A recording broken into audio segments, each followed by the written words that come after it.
Warahmatullahi wabarakatuh. Waalaikumsalam warahmatullahi wabarakatuh. Bismillahirrahmanirrahim. Faslun, adapun ini fasan fil auqati dalam waktu-waktu allati yang tukrahu dimakruhkan as-salatu apa salat. Jadi sekarang kita membahas tentang waktu-waktu yang dimakruhkan untuk salat. Tahriman dengan makruh tahrim kama fi raudati sebagaimana di dalam kitab Raudah wa syarhil mu'azzabi dan kitab syarah mu'azzab. Huna di sini wa tanzihan dan makruh tanzih kama fi tahqiqi sebagaimana di dalam kitab tahqiq. Jadi di dalam kitab Raudah dan kitab syarah mu'azzab dijelaskan di sini adalah makruh tahrim dan dijelaskan di dalam kitab tahqiq adalah makruh tanzih. Makruh itu ada dua. Yang pertama makruh tahrim. Yang disebut makruh tahrim itu adalah hukum kemakruhannya mendekati keharaman. Dan yang disebut makruh tanzih itu adalah hukum kemakruhannya yang biasa-biasa saja. Wa syaraha dan mensyarahi al-mu'azzabu apa kitab mu'azzab fi nawaqidil wudu'i dalam bab yang membatalkan wudu. Jadi waktu-waktu yang dimakruhkan untuk sholat di dalam kitab syarah mu'azzab itu juga dijabarkan di dalam bab yang membatalkan wudu. Wahum satu auqatin dan ada 5 waktu la yusalla tidak diperbolehkan untuk sholat fiha dalam auqat illa sholata tidak ada sholat laha bagi auqat sababun apa sebab-sebab. Dan ada 5 waktu yang tidak diperbolehkan untuk sholat kecuali memiliki sebab.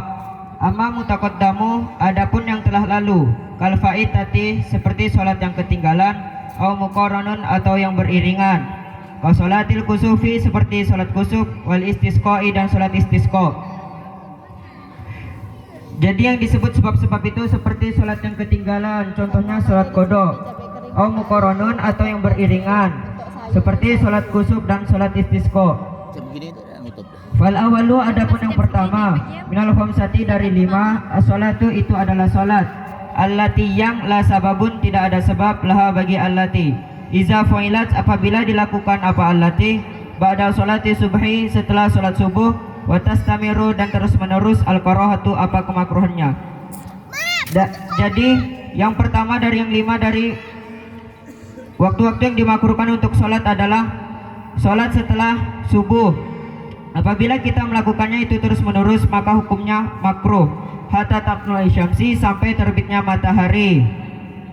Wasani dan adapun yang kedua as-sholatu itu adalah sholat inda tulu'iha ketika terbitnya matahari. Iza tola'at apabila terbit hatta tatakamuli sampai sempurna wa tartafi'a dan tingginya qadra rumhin kira-kira setinggi 1 tombak. Dan yang kedua adalah sholat ketika terbitnya matahari sampai terbitnya itu sempurna kira-kira setinggi 1 tombak. Fi ra'yil aini dalam pandangan mata. Wasalisu adapun yang ketiga as-sholatu itu adalah sholat iza istawat apabila masuk waktu istiwa hatta tazula sampai tenggelamnya waktu istiwa. Dan yang ketiga adalah waktu-waktu yang dimakruhkan untuk sholat itu ketika masuknya waktu istiwa. Apa itu waktu istiwa? Waktu istiwa adalah anwasatis samai dari pertengahan langit. Yang disebut waktu istiwa itu adalah matahari itu pas di tengah-tengah langit.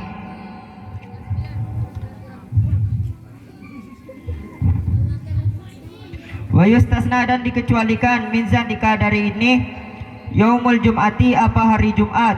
Fala tukrahu maka tidak dimakruhkan as-salatu apa salat fiha dalam zalik. Dan dikecualikan jika salat Jumat itu jika salat Jumat tidak dimakruhkan meskipun tepat pada waktu istiwa. Wa kaza dan begitu juga aroma Makkah daerah haram kota Makkah al-masjidi baik masjid wa ghairihi atau selainnya masjid. Dan di kota Makkah juga diperbolehkan sholat maupun di masjid atau selainnya masjid pada waktu istiwa. Kenapa di Makkah diperbolehkan sholat? Karena menghormati daerah Makkah. Fala tukrahu maka tidak dimakruhkan as-sholatu apa sholat fiha dalam zalik. Fiha zil auqati dalam ini waktu-waktu kulluha semuanya sawaun sama saja.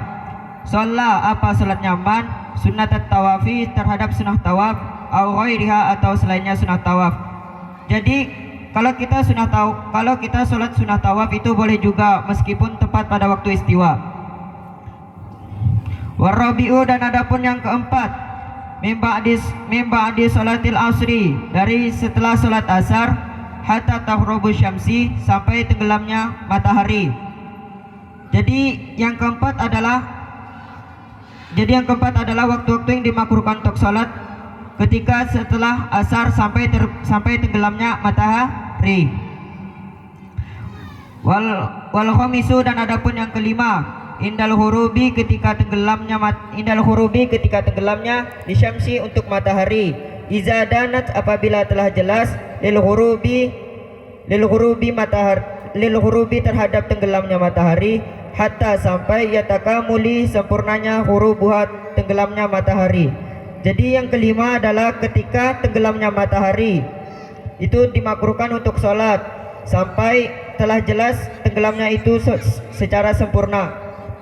Mungkin hanya sekian yang dapat saya sampaikan, lebih kurangnya saya mohon maaf. Assalamualaikum warahmatullahi wabarakatuh.